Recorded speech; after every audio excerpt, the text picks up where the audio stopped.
Hello student, good afternoon. Today will be start chapter 16 मेरा धर्म और मेरा ईश्वर। पाठ का उद्देश्य है बालकों के मन में धर्म, प्रायणता एवं कर्तव्य निष्ठा के भाव जगाना, छोटे से छोटे उपहार को भी बराबर सम्मान देने की भावना विकसित करना। पाठ का सार है। प्रस्तुत पाठ में यह बताया गया है कि महान पुरुष छोटी सी छोटी वस्तुओं को भी एक महान योगदान के रूप में मानते हैं। आइए पढ़ते हैं। गांधी जी के संस्करण पर आधारित यह पाठ। विविध धर्म एक ही जगह पहुंचने वाले अलग अलग रास्ते हैं। एक ही जगह पहुंचने के लिए हम अलग अलग रास्ते से चलें तो इसमें दुख का कोई कारण नहीं है। सच पूछो तो जितने मनुष्य हैं उतने ही धर्म है। हमें सभी धर्मों के प्रति समभाव रखना चाहिए। इससे अपने धर्म के प्रति उदासीनता आती हो ऐसी बात नहीं, बल्कि अपने धर्म पर जो प्रेम है उसकी अंधता मिटती है। इस तरह वह प्रेम शांतमय और ज़्यादा सात्विक तथा निर्मल बनता है। मैं इस विचार से सहमत नहीं हूँ कि पृथ्वी पर एक ही धर्म हो सकता है या होगा। इसलिए मैं विविध धर्मों में पाया जाने वाला तत्व खोजने की कोशिश कर रहा हूँ। साथ ही साथ विभिन्न धर्मावलंबियों में सहिष्णुता का भाव जगाने का प्रयास करता रहता हूँ। मेरी सहमति है कि संसार के धर्म ग्रंथों को मेरी सहानुभूतिपूर्वक पढ़ना प्रत्येक सभ्य पुरुष और स्त्री का कर्तव्य है। अगर हमें दूसरे धर्मों का आदर करना है जैसा हम उनसे अपने धर्म का कराना चाहते हैं, तो संसार के सभी धर्मों का आदरपूर्वक अध्ययन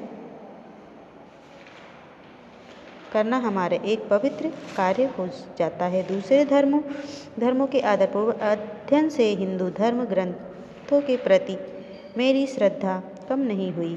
सच तो यह है कि हिंदू शास्त्रों की मेरी समझ पर गहरी छाप पड़ी है। उन्होंने मेरे जीवन दृष्टि को विशाल बनाया है।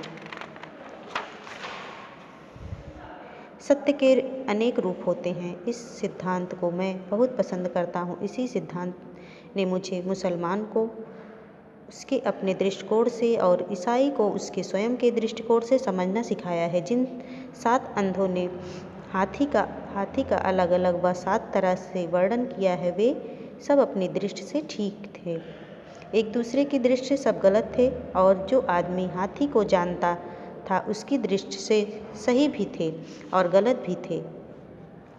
जब तक अलग अलग धर्म मौजूद हैं तब तक प्रत्येक धर्म को विशेष बाह्य चिन्ह की आवश्यकता हो सकती है। लेकिन जब बाह्य चिन्ह केवल आडंबर बन जाते हैं अथवा अपने धर्म को दूसरे धर्मों से अलग बताने के काम करते हैं, तब वे त्याज्य हो जाते हैं।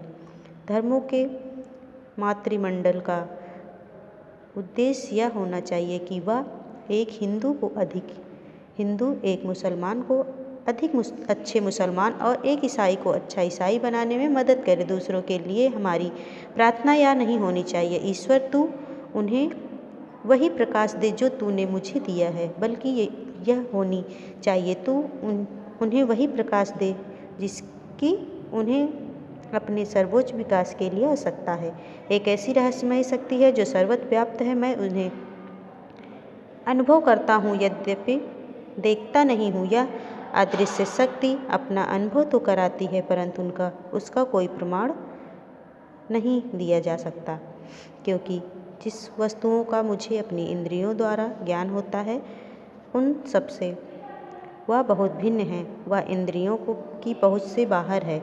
मैं यह जरूर अनुभव करता हूँ कि जब मेरे चारों ओर हर चीज़ हमेशा बदलती रहती है, नष्ट होती है, जो सबको धारण किए हुए है, जो सृजन करती है, संहार करती है और नया सृजन करती है, यह जीवनदायिनी शक्ति का सत्ता ही ईश्वर है।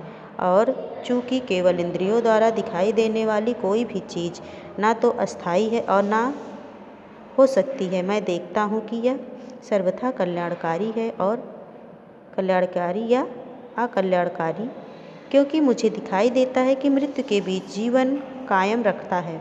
असत्य के बीच सत्य टिका रहता है और अंधकार के बीच प्रकाश स्थिर रहता है। इससे मुझे पता चलता है कि ईश्वर जीवन है, सत्य है और प्रकाश है, वही प्रेम है, वही परम मंगल है।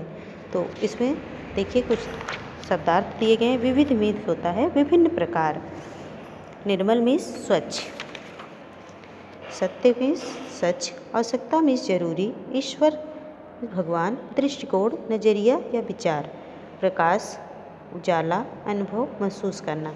शब्दार्थ आप अपनी कॉपी में राइट करेंगे और ये जो मेरा धर्म और मेरा ईश्वर है इस चैप्टर की आप रीडिंग अच्छे से करेंगे और आगे जो क्वेश्चन आंसर है उसको मैं आपको बाद में बताऊंगी। Okay student, thank you, have a good day.